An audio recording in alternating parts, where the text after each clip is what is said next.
Reis, no capítulo de número 6, a partir do versos 34,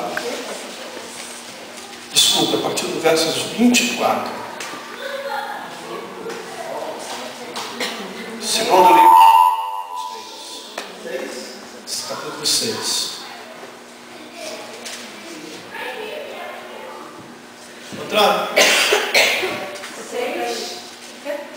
Segundo livro dos Reis, Second Book of Kings, chapter 6, verse 24 to 33. Segundo livro dos Reis, capítulo 6, versos 24 até 33. Amém? Então todo mundo sintonizado no mesmo capítulo aí, no mesmo versículo? Amém. Diz assim a história, na palavra de Deus.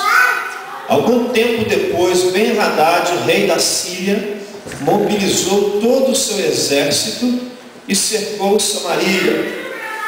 O cerco durou tanto e causou tamanha fome que uma cabeça de jumento chegou a valer 80 peças de prata, e uma caneca de esterco de pomba 5 peças de prata. E um dia, quando o rei inspecionava os muros da cidade, uma mulher gritou para ele: socorro, majestade! E o rei já respondeu: se o Senhor não socorrer, como poderia ajudá-lo? Acaso há trigo na eira ou vinho no tanque de prensar uvas? Contudo, ele perguntou: qual é o problema? E ela respondeu: esta mulher me disse: vamos comer o seu filho hoje e amanhã comeremos o meu. Então cozinhamos o meu filho e comemos. No dia seguinte eu disse a ela que era a vez de comer o seu filho, mas ela o havia escondido. E quando o rei ouviu as palavras da mulher, rasgou as próprias vestes. Como estava sobre os muros, o povo viu que ele estava usando um pano de saco por baixo, junto ao corpo. E ele disse: Deus me castigue com todo rigor, se a cabeça de Eliseu, filho de Safate, continuar hoje sobre os seus ombros. Ora, Eliseu estava sentado em casa, reunido com as autoridades de Israel, e o rei havia mandado um mensageiro à sua frente, mas antes que ele chegasse, Eliseu disse às autoridades: aquele assassino mandou alguém para cortar minha cabeça?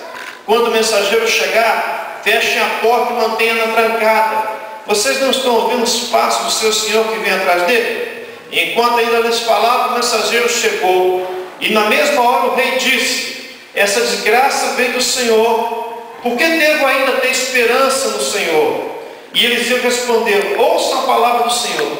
Assim diz o Senhor: amanhã, por volta desta hora, na porta de Samaria, tanto uma medida de farinha como 2 medidas de cevada serão vendidas por 1 peça de prata.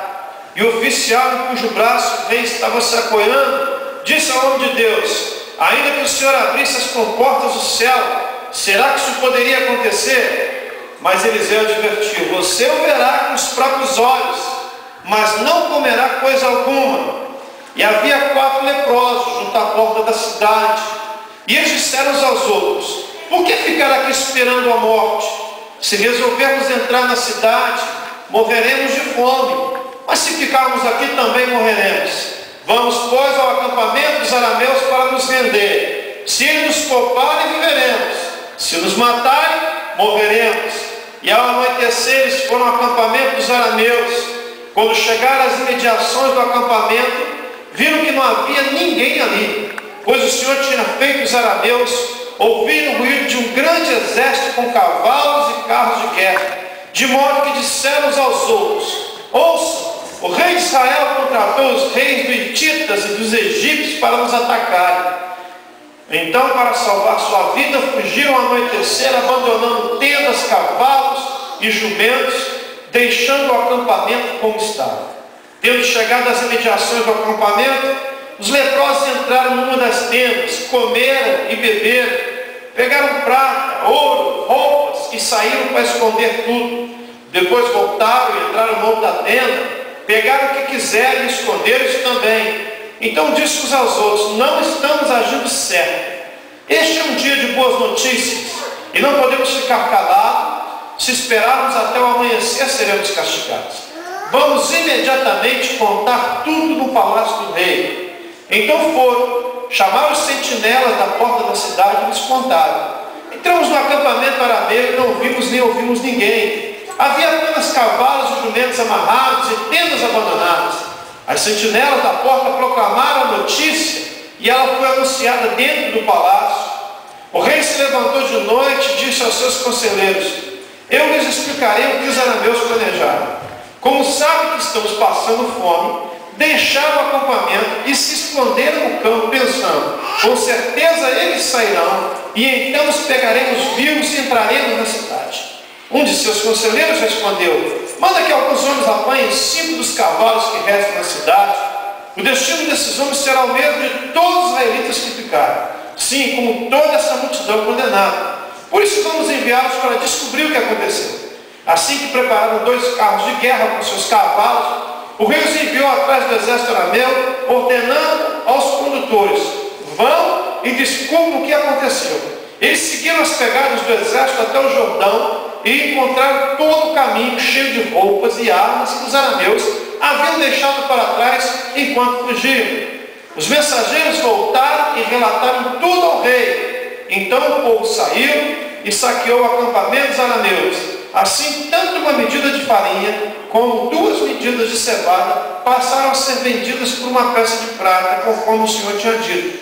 Ora, o rei havia posto um oficial em cujo braço tinha se apoiado como encarregado da porta da cidade.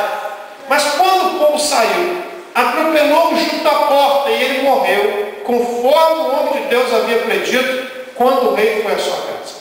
Aconteceu conforme o homem de Deus dissera ao rei: amanhã, por volta desta hora, na porta de Samaria, tanto uma medida de farinha como 2 medidas de cevada serão vendidas por uma peça de prata. E o oficial tinha contestado o homem de Deus, perguntando: ainda que o Senhor abrisse as comportas do céu, será que isso poderia acontecer? E o homem de Deus havia respondido: você verá com os próprios olhos, mas não comerá coisa alguma. E foi exatamente isso que lhe aconteceu, pois o povo pisoteou junto à porta da cidade e ele morreu. Amém? Quantos aqui já conhecem essa história? Já tinham lido essa história? Só para eu ter uma ideia. Quantos não conhecem? Nunca ouviram essa história? Levante a mão. Tem uma turma que não está nem na primeira pergunta, nem na segunda. Eu não sei qual que aconteceu. Mas eu queria falar um pouco hoje sobre recebendo a vitória em tempos de crise. Recebendo a vitória, você pode chamar isso nessa noite, que nós estamos numa campanha específica sobre a provisão de Deus. Recebendo a provisão de Deus em tempos de crise, né? E provisão de Deus pode ser dinheiro, pode ser um emprego que você está precisando, pode ser uma cura de uma enfermidade. Eu não sei qual a provisão que você mais precisa nessa semana. Eu não sei o que você mais está precisando nessa noite.